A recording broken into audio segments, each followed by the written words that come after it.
Okay, welcome everyone to our monthly Satsang, where we invite someone to give us a talk and spend a bit of time with us. This month we have Uma, who lives in Assisi, has been part of Ananda for many decades, has taught the path of Many decades. has taught the path of self-realization and yoga for many decades, and is very involved with our community here in the UK, helping us to grow, advising us, and so on. And she's here to talk with us about prosperity. Over to you, Uma. Okay, can we begin with a prayer? Join in if you wish. Heavenly Father, Divine Mother, friend, beloved God, great masters of self-realization, Jesus Christ, Babaji Krishna, Lahiri Mahashaya, Swami Sri Yukteswarji, beloved Guru, Paramhansa Yogananda Ji, saints of all religions, we offer ourselves into the light of thy consciousness. Open our hearts and minds to thy truth. Help us to live in your light and to share it with all. Oh, peace.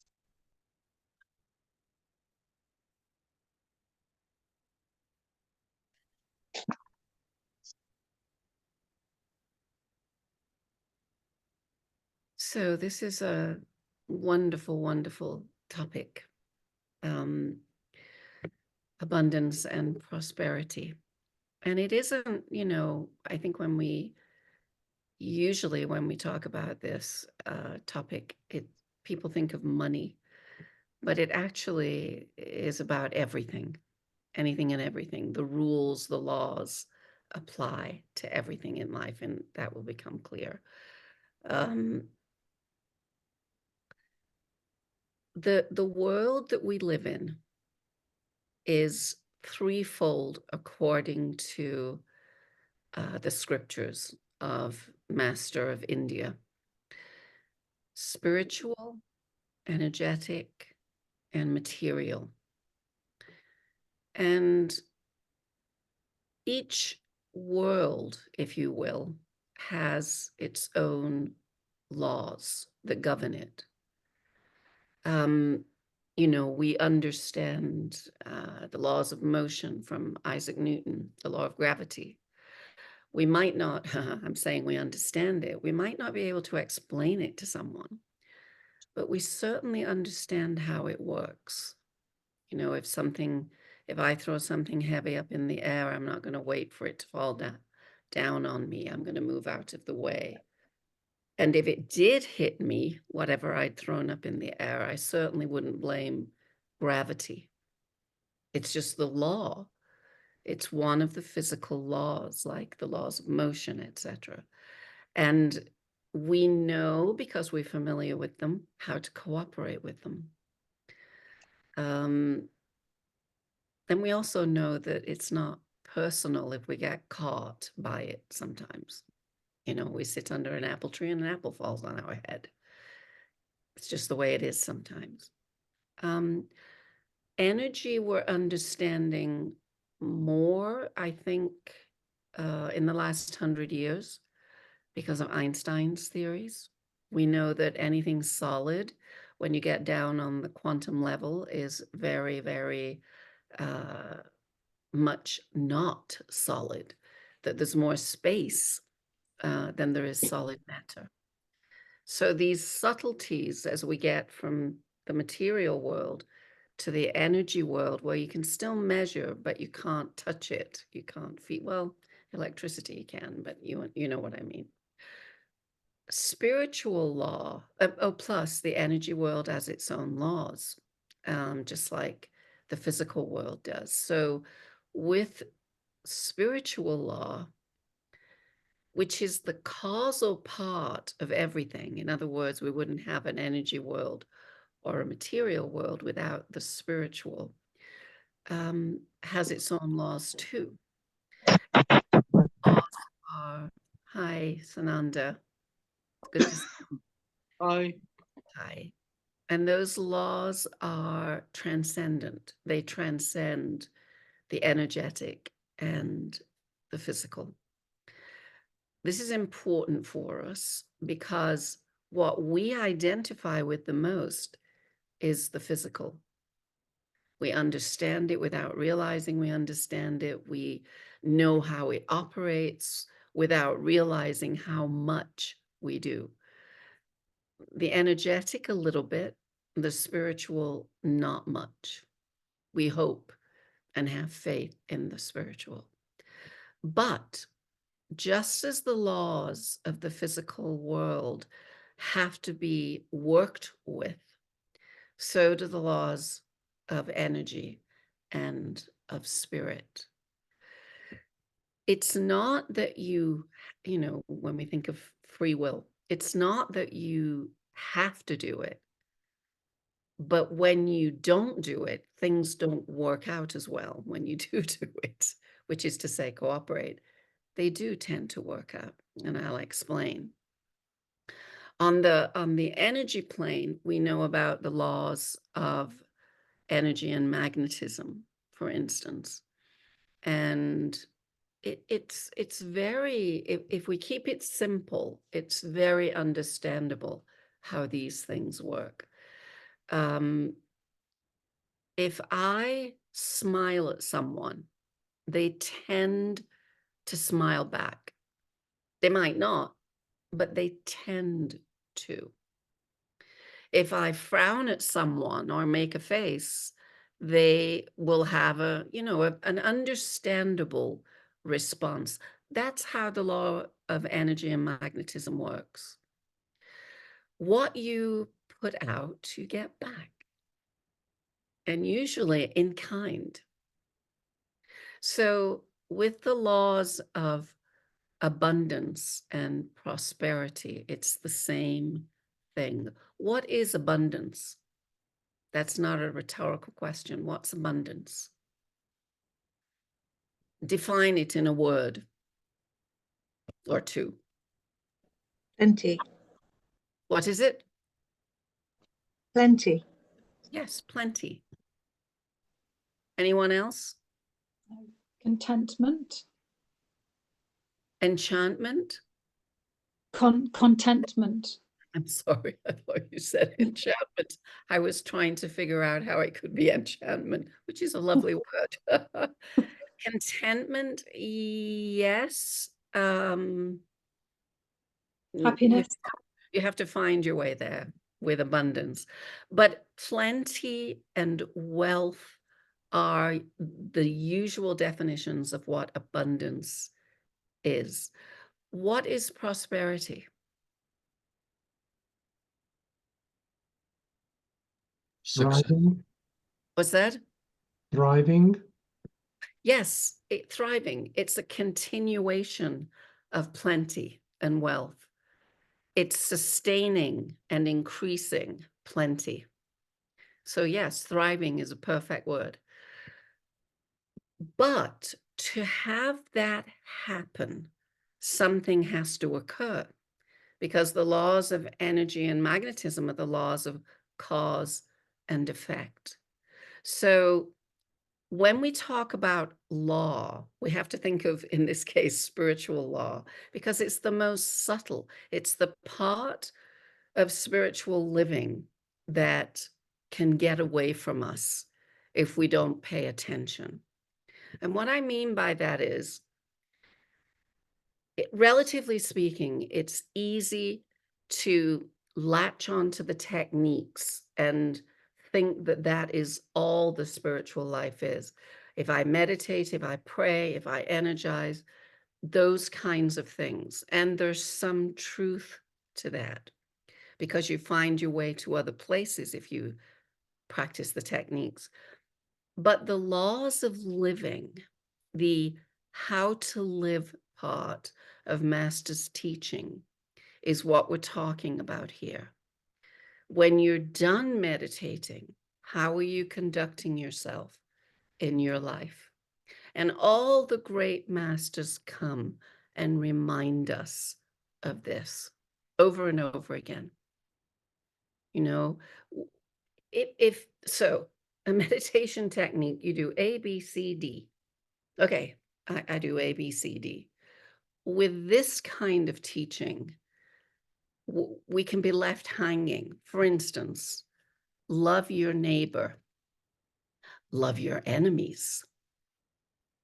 All circumstances are neutral. Master.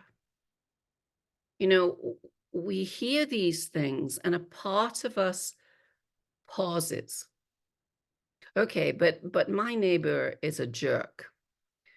Okay, I have to turn the other cheek, but you know, I don't know what else to do.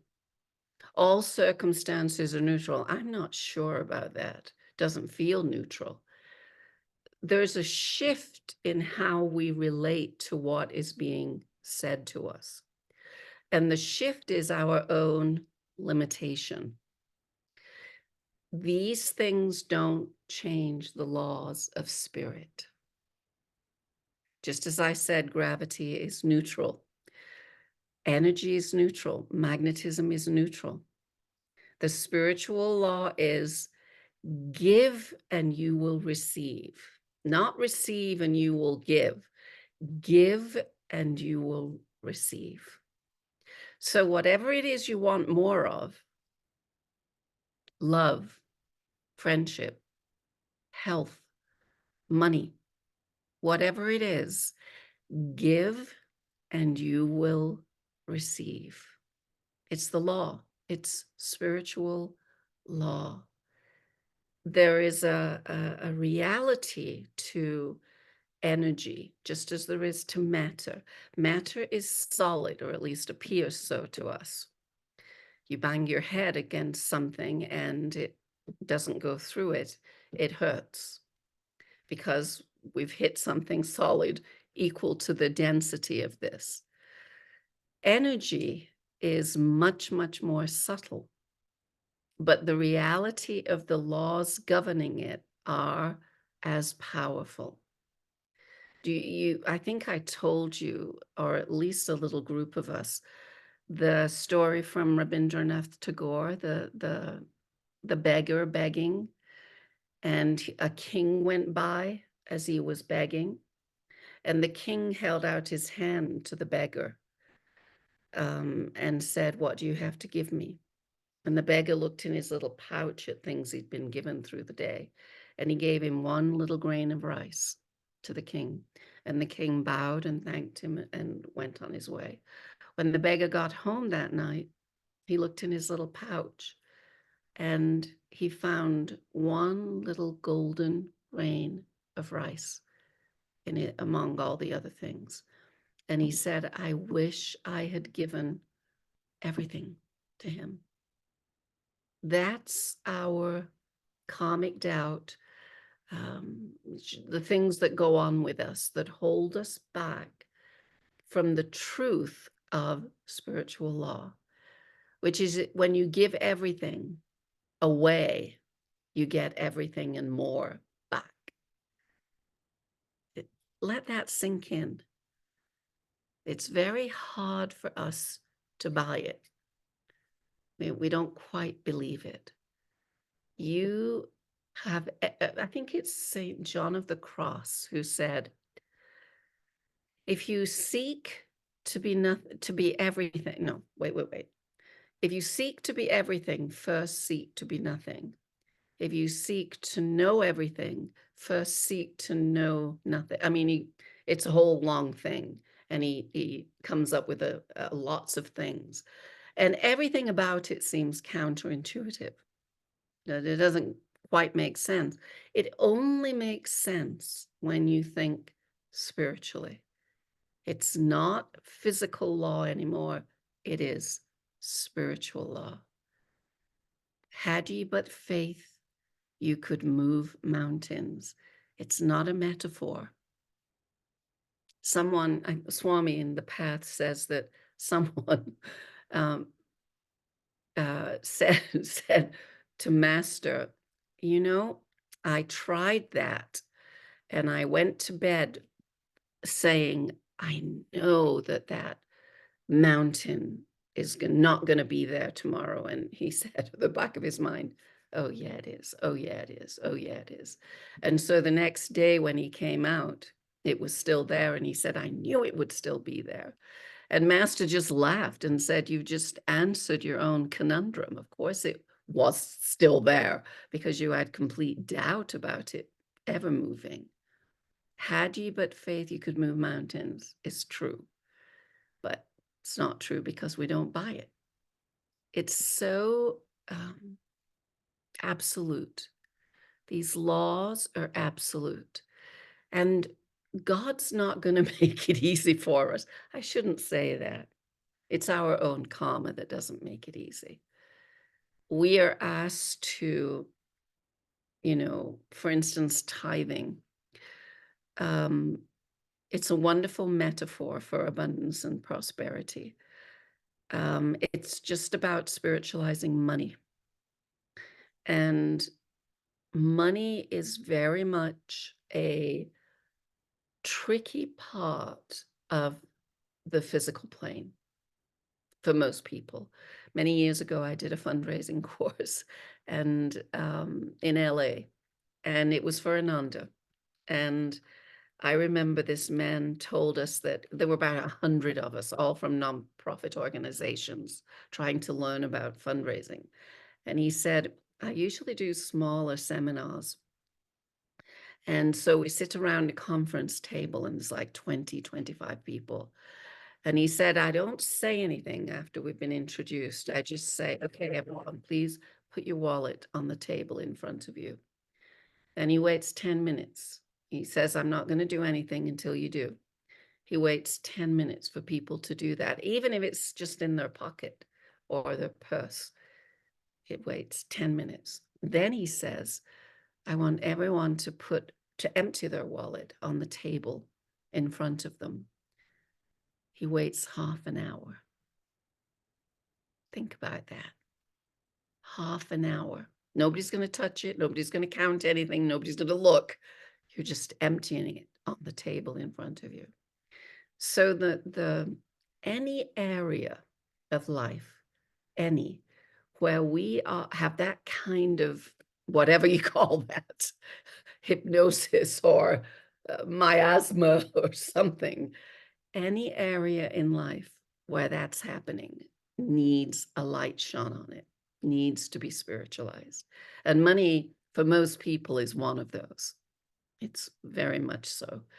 So the reason this man, his name was Hank, the reason this man did that is he wanted to show everybody, if you're going to be asking people for money, this is what you're dealing with. This is the energy that you're dealing with. You have to be very sensitive about this. So people just think, well, they just want my money. But tithing is a spiritual principle. And it's about opening up our wallets. No, it's about opening up on deep and deeper levels to the reality of it's all just energy. Yes, even money. It's just energy. It's nothing more. And you give it the power or lack of power that it has over you. And you control the abundance and prosperity about it also. Because prosperity consciousness and poverty consciousness have nothing to do with how much you have. They have everything to do with how you think about what you have. I hope it's making sense to you. If anyone wants to ask anything, please do this and we'll get into it or say anything. So the idea of talking about this, if we feel that we have money problems, think about what I'm talking about here. It's very, very, very important because it changes your life. I remember reading, I used to do a lot of fundraising and tithing work at Ananda.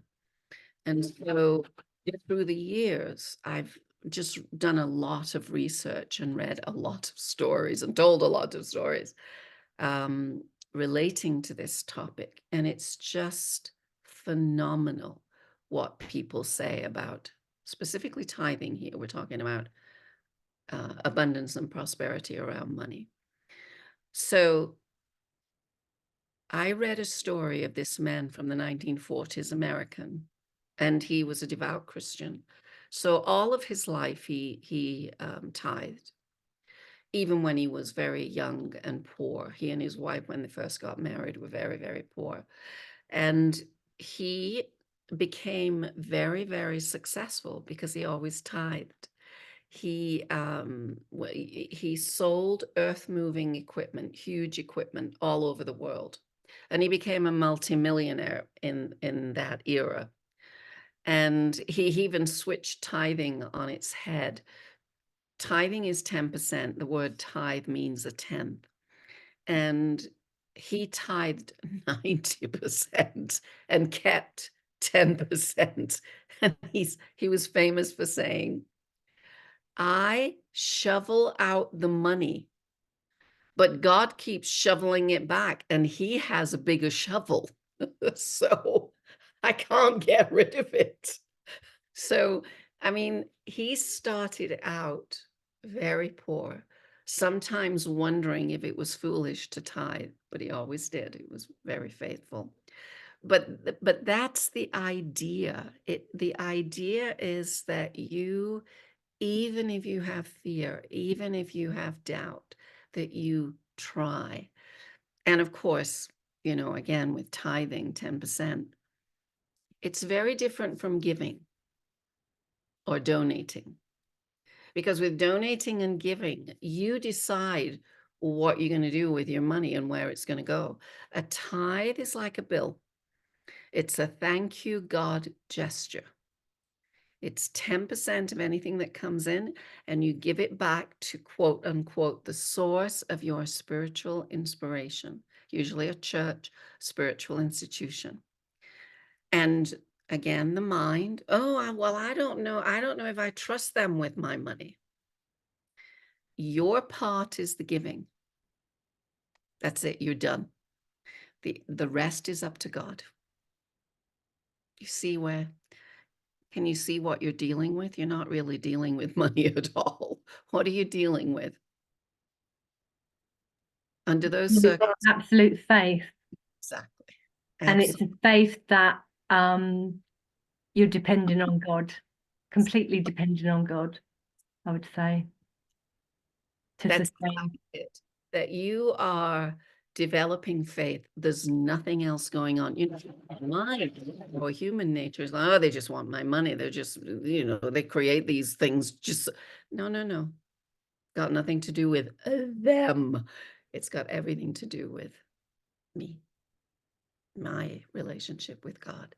It's so interesting to begin to test some of these things. I remember in my researching about tithing and writing stories and so on, I think it's Micah, but I don't know. It's one of the books, one of the more obscure books from the Old Testament.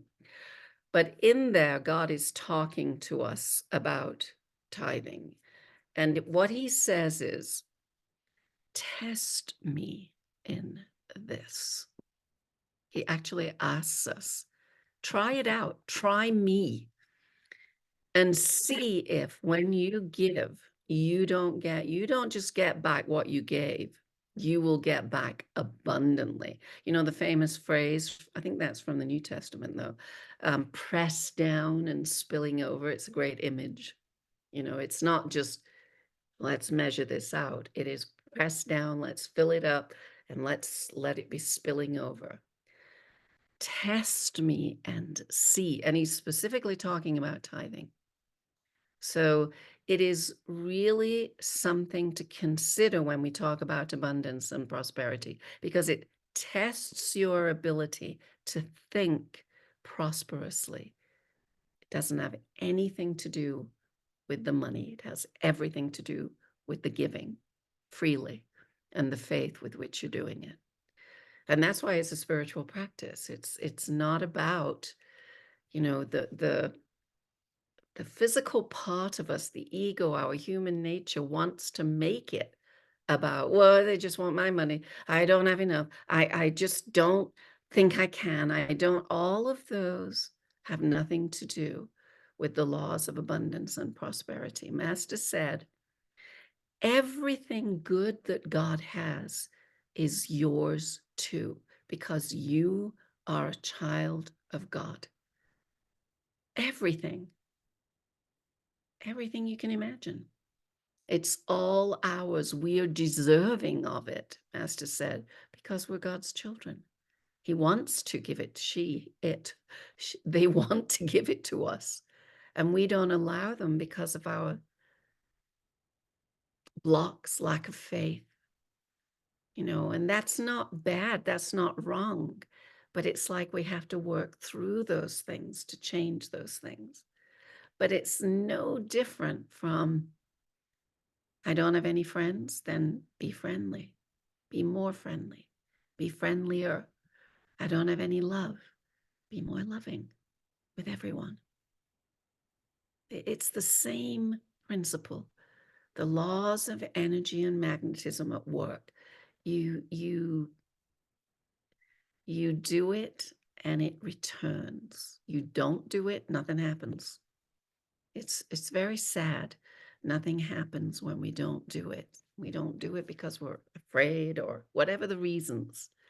And it just makes everything worse. Remember in the Bible, I remember Swami talking about this. Remember where it says, for those that have, more will be given, and for those that don't, more will be taken away. It always sounded unfair.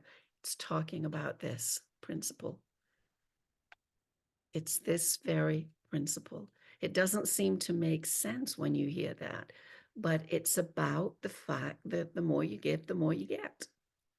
It's not rocket science, but I know that we're tested by these things. I mean, it's a big deal to think of giving 10% or giving your love to who? Everybody, basically. The masters say everybody. And the soul, our soul nature gets it. But the world and our ego nature, which is, you know, governed mostly by the world, doesn't at all. It looks at things in a very limited and stagnant almost way. Energy is meant to flow. Any form of energy is meant to flow. And when we block it, we've turned off the flow of abundance, the flow of prosperity, the flow of success. And blocking it means I can't, I won't, I'm afraid, I don't trust it. Do you see? I have told this story a lot because it's so powerful for me. I was asked to do a talk about something in the life of Christ. It was it wasn't Christmas. It may have been Easter, but anyway. I was thinking, what? We've heard so much. Everybody knows everything there is to know. Well, what do? I want something new and different. And I remember meditating. And one of the quotes I had been offered was the one where the lady who has had a hemorrhage for 12 years. It's that story. And she thought, if I can touch the garment, his hem of his robe, I'll be healed. I need to do that. Now, there's parts of this story that are pretty significant because a bleeding woman is unclean in Orthodox Judaism, and certainly was back then. And so she was constantly unclean and therefore probably an outcast. So her putting herself out there in the way she did was pretty, it was remarkable for the time. So she waited until she could get as close as she could, and she grabbed his garment. And Christ said, "Who touched me?" The disciples are, everybody's touching you. There's a lot of people here. They're all crowding in and pushing and shoving. A lot of people are touching it. know who touched me. I felt power leave me. And she admitted it was her. And she knew she'd been healed instantly. And he was very kind to her. Your faith has healed you, daughter. Go your way. Go on your way. In those words of Christ, when he said, I felt power leave me, I suddenly had the realization it's like he didn't have any control over it. He didn't need to ask. He probably knew exactly who it was. But it sounds like he couldn't control it. I felt power leave me. Well, couldn't you stop it if you didn't want it to leave you? Apparently not. What does that tell us? What is in that that is very, very significant and powerful for us? What really saved her? Again. Anyone? Faith. Yes, her faith. Her intention, if I can just touch him, and her faith. And what you see in that exchange is that her intention and faith were irresistible to Christ, which is to say, spiritual law has to respond. He has to let the power leave him. There's no question about it.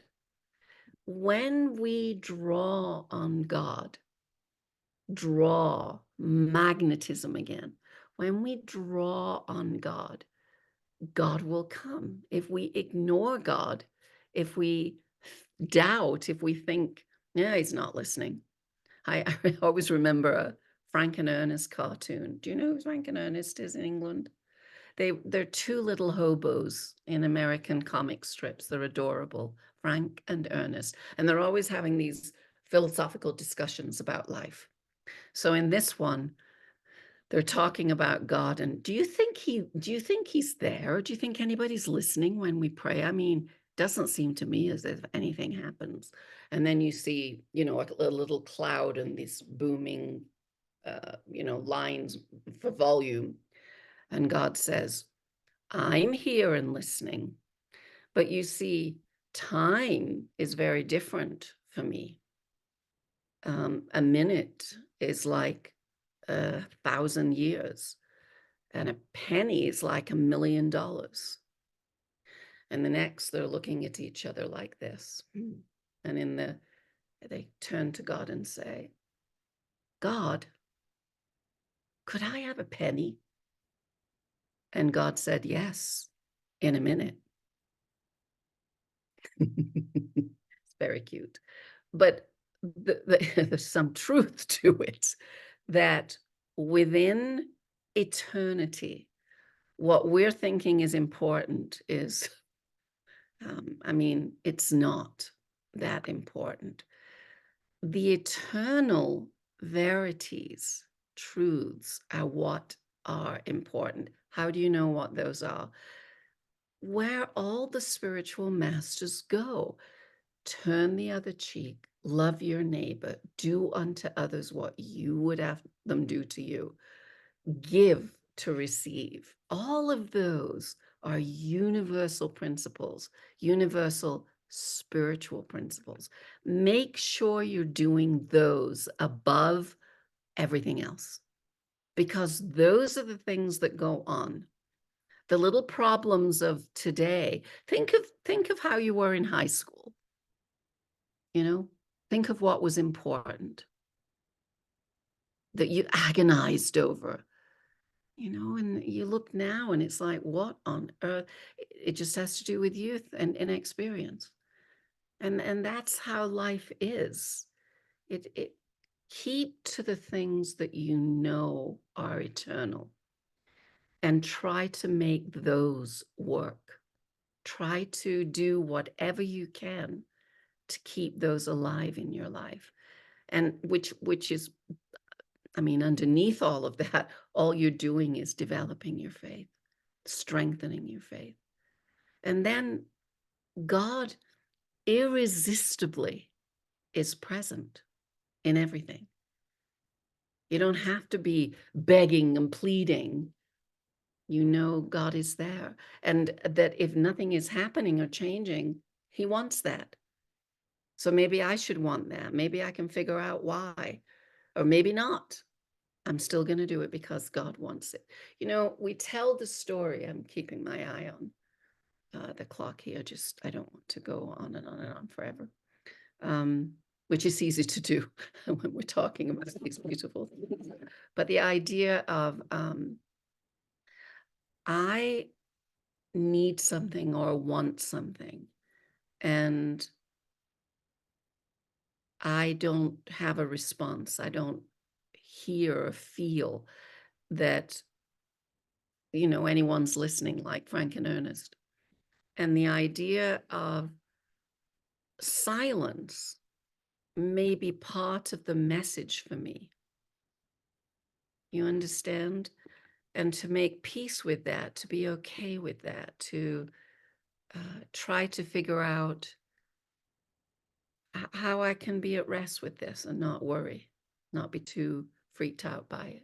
You understand?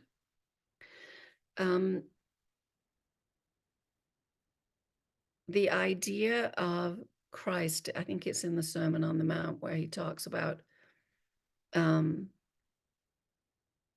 lilies of the field, they toil not, nor do they reap.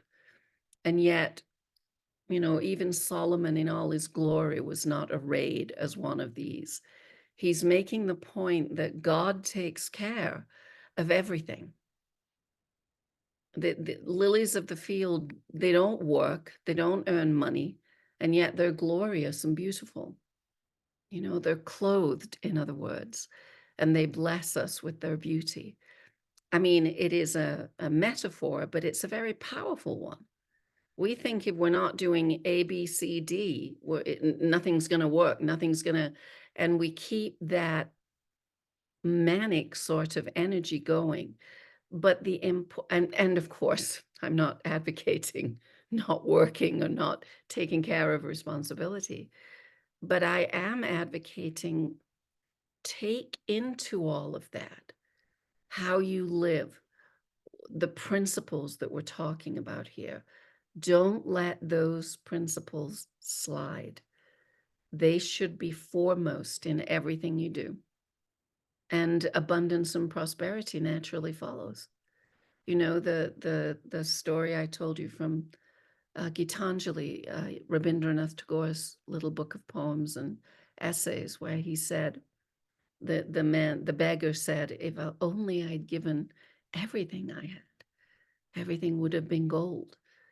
That's the truth. That's the message that we keep receiving from all the masters, that open your heart, relax, trust God, give, whatever it is, and you'll get it abundantly, and you will prosper in that abundance.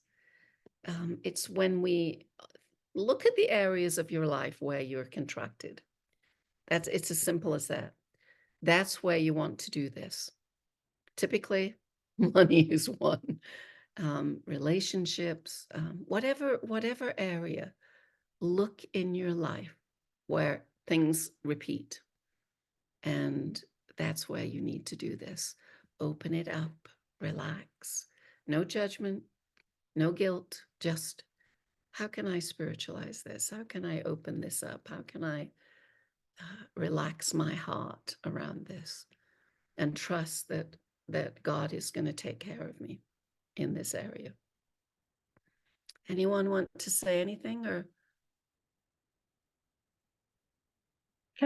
I think what came to my mind, Uma, is when we have those challenges and we're not able through fear or whatever it is to really pray to get over that fear. It's like, how can I, Divine Mother, give me what I need to help me get over this fear, so that I'm doing it from love and not because I should. Yeah. getting us to a stage where we can do this willingly. Yeah. But really praying for where we're blocked. Yeah, I agree. It's absolutely so. I think also, you know, especially something like fear, it's you have to act with your fear before you can act without it. It's just the way it is. And anyone that tries to tell you otherwise is not telling the truth. I mean, when I think of all the times in my life where I've been afraid of something, if you want to do something and you're not going to let it go and it frightens you, you're going to have to do it afraid before you do it without fear. So fear is a very particular one. But there are other, I mean, some of them are not readable. You can't figure out why. It's just a block. And it could be fear. I mean, Master says all negative emotion is fear, ultimately. But it may not be identifiable as fear. It's just a block. But even that's a fear. We just have to relax, act anyway, do it anyway. I did a talk on tithing, and a man, he was online. It was a class, and there were people online. And he said, "Can I tithe just to get more money?" I mean, I understand that that's a bad attitude, but I mean, that's where I'm at now. And I believe what you're saying, but I can't just change it. And I said, of course it works. It's a spiritual law. You gain more when you can do it from love, as you said, Nalini. But if you have to do it with fear or whatever first, then go ahead. We do what we can do. But praying about it, talking to God, they're all important for us. When you read the lives of saints, they you know, they start out doubting and questioning everything. Then they don't come on the scene full blown. They struggle the way we do. And the thing is, they keep it up. They keep trying, and they become successful because of that. The law of magnetism again. God can't resist. I was going to ask a similar question, down here, because it's very clear that you can either give because you're hoping to get something back, or you can give because you enjoy giving, or you can give because you think it's the right thing to do. There's a lot of different reasons for giving. Are they all equally valid, or they have different outcomes? Or could you talk about that a little? You started talking about that, really, I suppose, with Nalini. Start where you can. And there's no right or wrong way about that. Truly, there isn't. If you're giving whatever it is, and you're a little afraid, or you're a little nervous, or it's still giving. It doesn't change that reality. And that's what's important to know. And slowly, it's your own experience with it, which will teach you, you know, it works. The law, spiritual law works. And so you see it beginning to work in your life and you relax. So yeah, it doesn't matter. It doesn't matter at all. Giving is the key. I'd like to share. Please. My personal experience is that when I've given, knowing that it's right, it's very easy to give, and with no expectation of anything coming back, which was important for the feeling for me.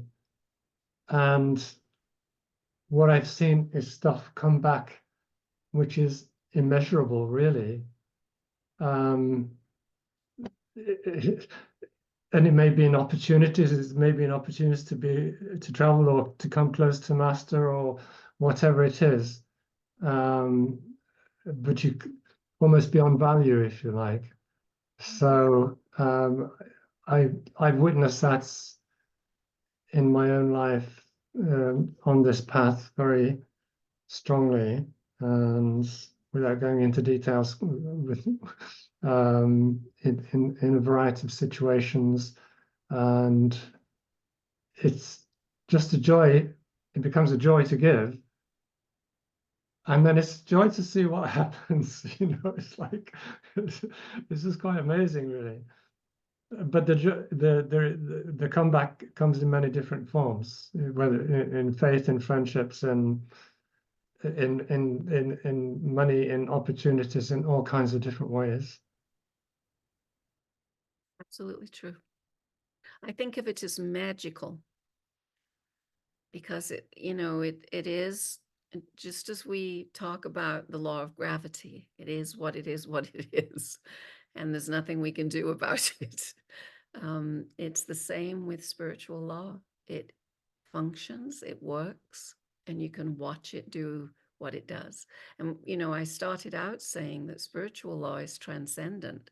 So it can bend and twist all the rules of energy law or physical law, hence all the cities that come with spiritual grace, where all the miracles of Christ, they're not allegories, they actually are a consequence of spiritual attainment, spiritual law. It's not why you try to find God so you can walk on water, but I had a man, this was so funny to me. We talked, so I was doing a talk with someone else, and he told a story of Trace Norman. Trace Norman didn't eat for 30 years. And after the talk, we had questions and answers. And this man said, why didn't Trace Norman teach all of us how to live without eating? That's a very important thing to know. And the other teacher said something, and I said, can I answer, even though it wasn't my story? And I said, the masters tell us how to do it. We just don't do it. And he said, what do you mean? And I said, all the teachings that we have of learning to love, turning the other cheek, giving to those are all what you do to attain God, as well as your inner life. So we're saying, no, I want a magic pill.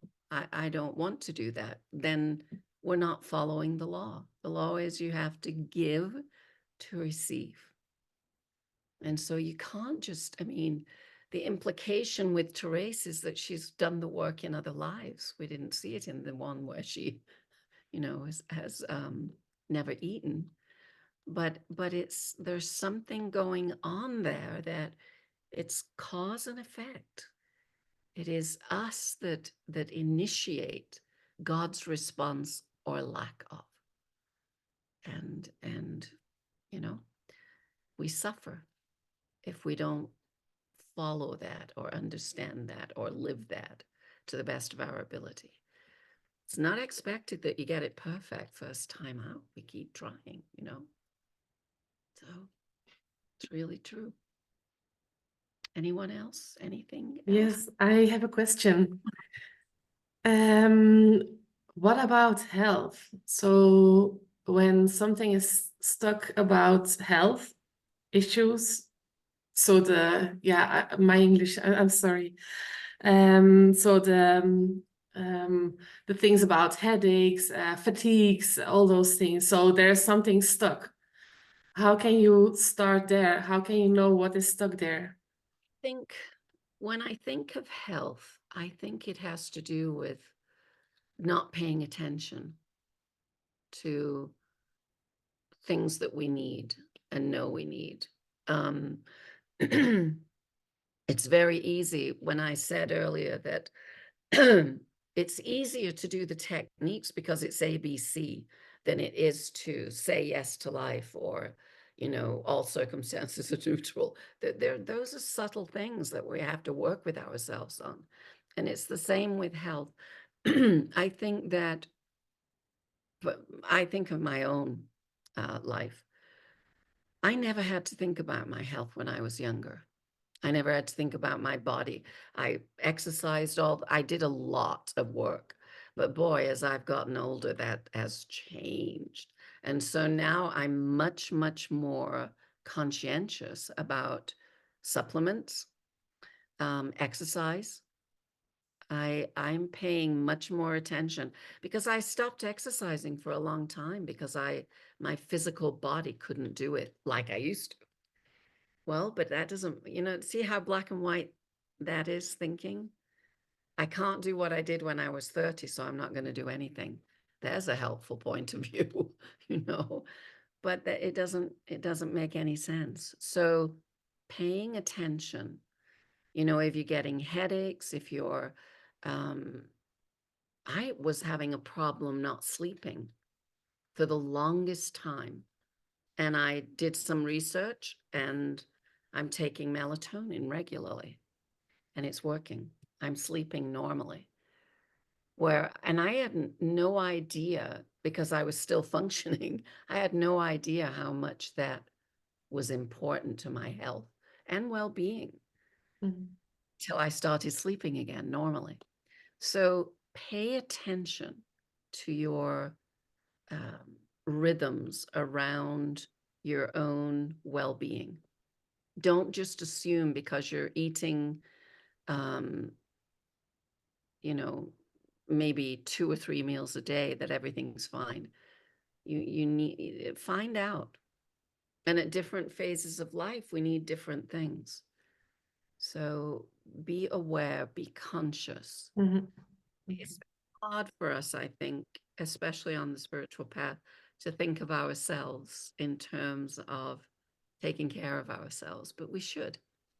If you want to do the work you do, whatever that work is, and you want to do it well, you need to be in good trim, So doing what we can to help ourselves in that way. Okay, thank you. Anyone else? I would just like to say, to second what Stan said about tithing and giving and how things come back to you in many, many different ways. And it could be years down the line or months down the line or instantly. I mean, there's been times when I couldn't afford to go on retreats and I wanted to and I knew I should. And somehow I did since I've been tithing every single time. And it's not just tithing money for me, it's been tithing time.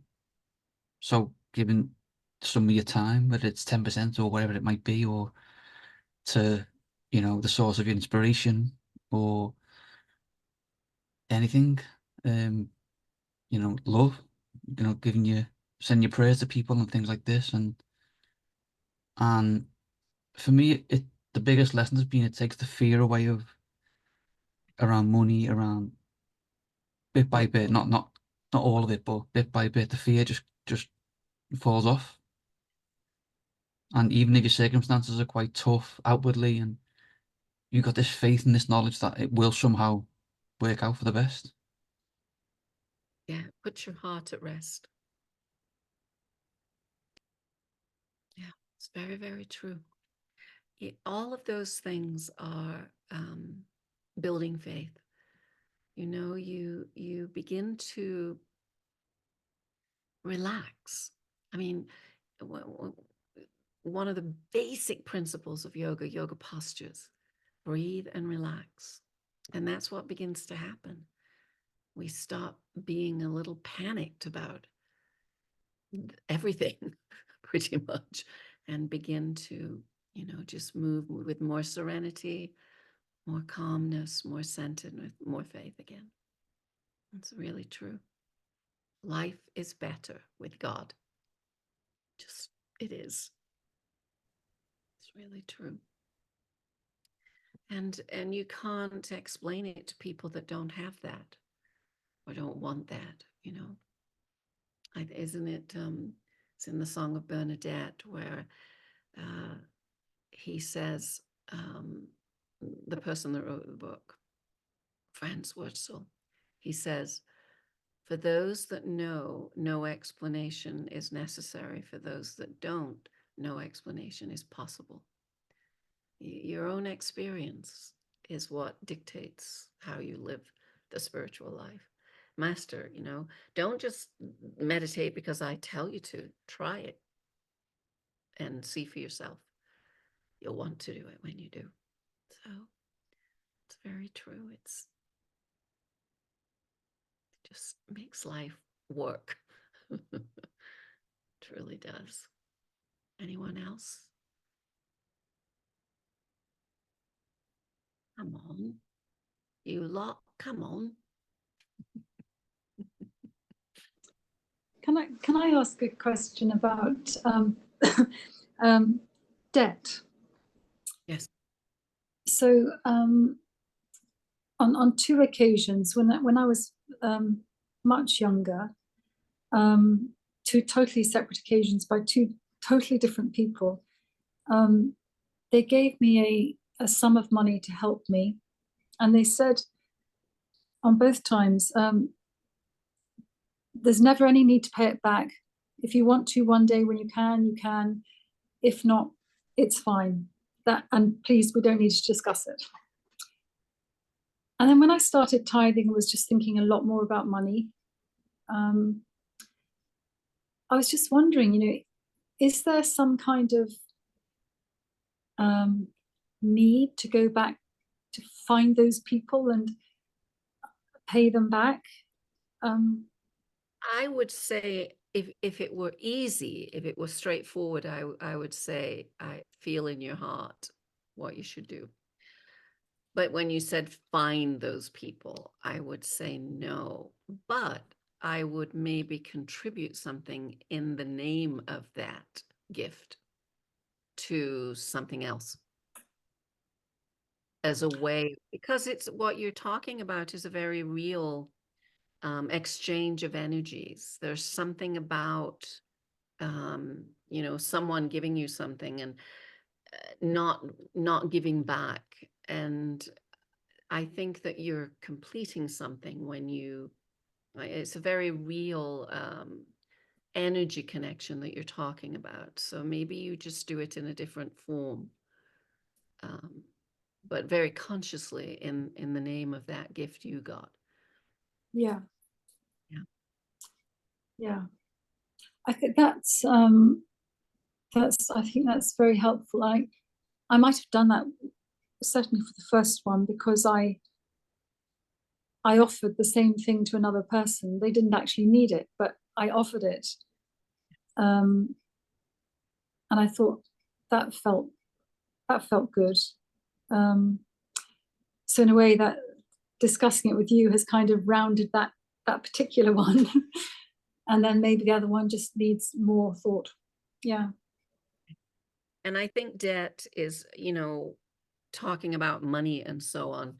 I think debt is something we should be very conscientious about paying off,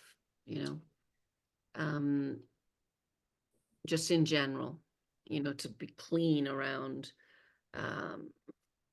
money and the part that tithing plays. Paying off debt is a part of that too. So I think it's being clean and open and conscious. And I think it's a lovely thing that you wanted to respond in kind when you could. You're completing something very, very good, very real. Just about that particular subject, there are thousands of beggars in India, and you can't judge everyone on what they're doing or what they're not doing. And I remember many years ago reading a Wayne Dyer book. I don't remember which one it was, and he described walking along with a friend of his, and Wayne Dyer gave some money to this beggar who was down and out and on the streets and maybe a drug addict or something. And his pal says to Wayne Dyer, that's stupid giving that guy money, he's just going to go. And Wayne Dyer said, that's not the point. I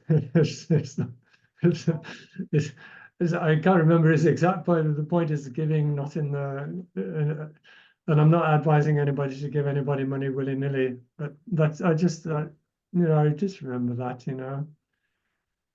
Someday somebody will give him some money and say, maybe people think I'm okay, you know, maybe it says something else to him, you know.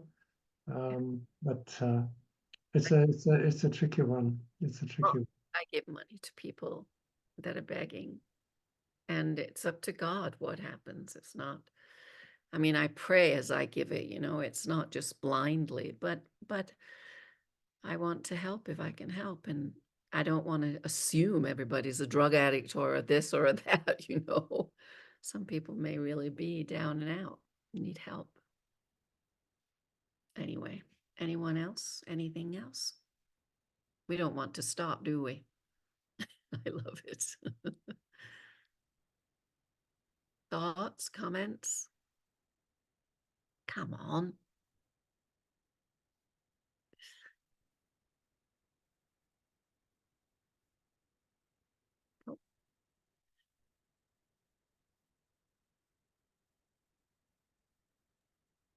I can try again if you want. Please. Yeah, what about okay. What about the situation when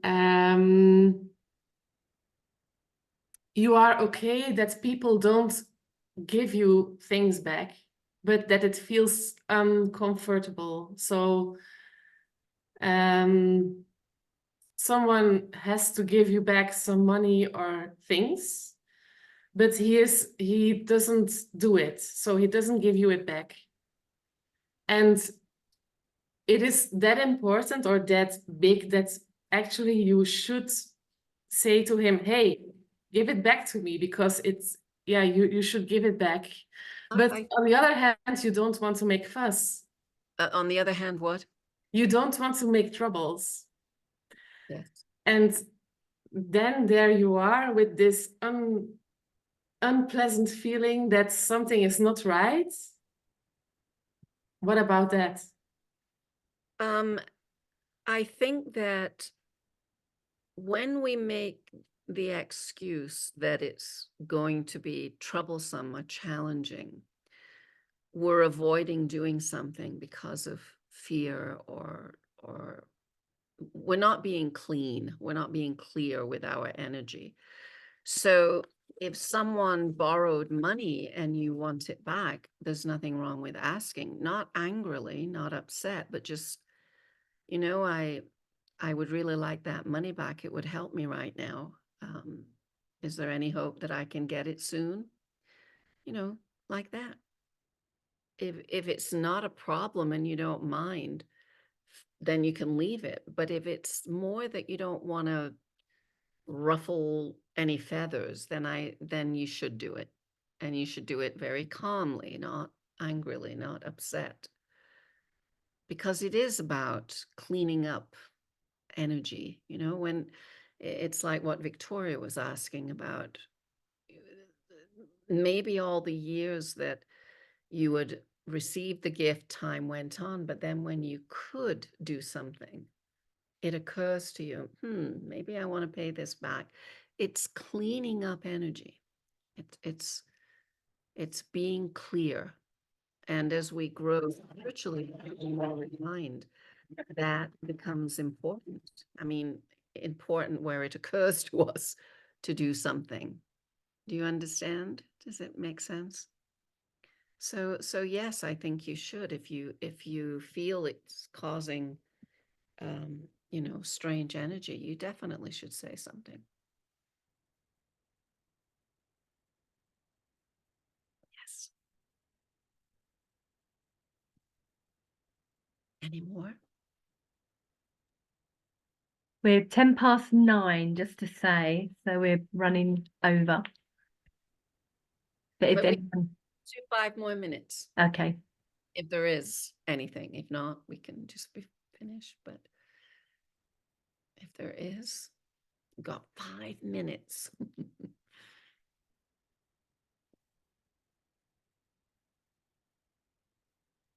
I do have one question.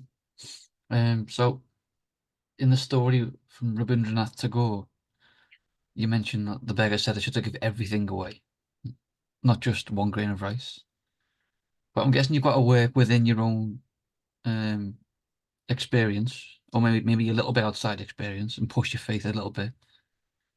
So you can't, for example, say I'll give all of my belongings away because I'll get more back, because there's probably a bigger part of you that says no, it won't work, and it doesn't work.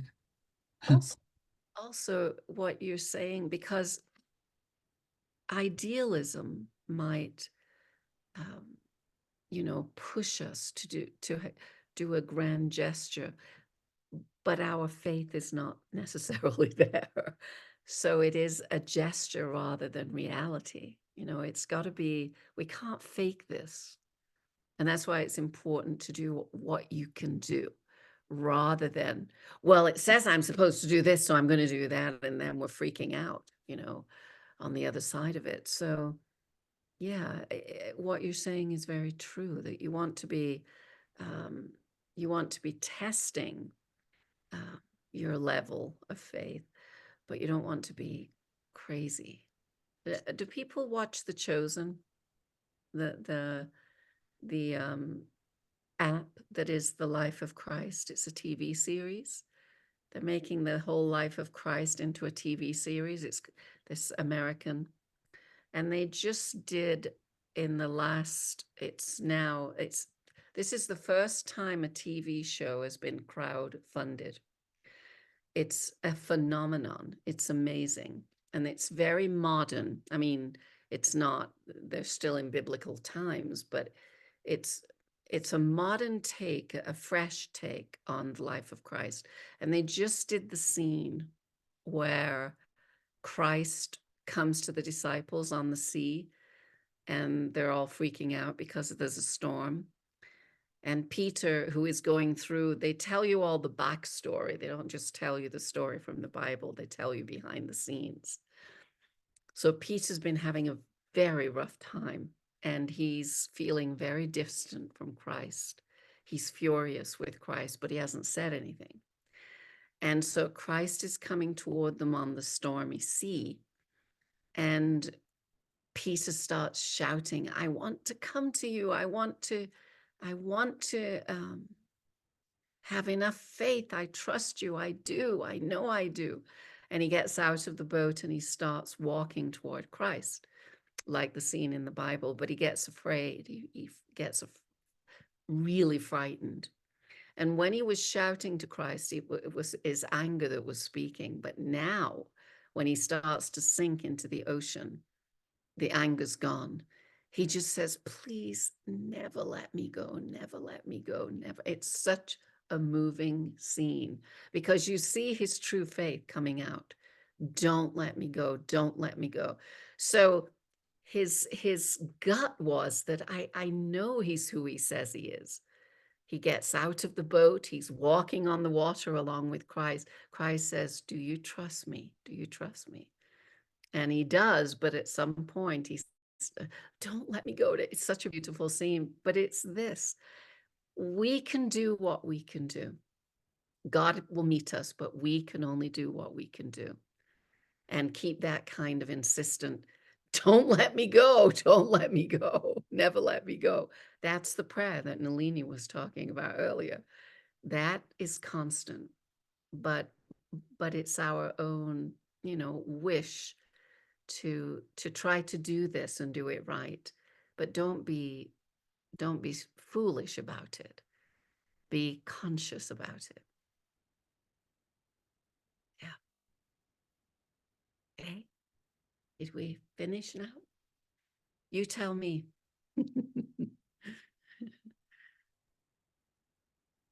I think so, unless there's any more questions.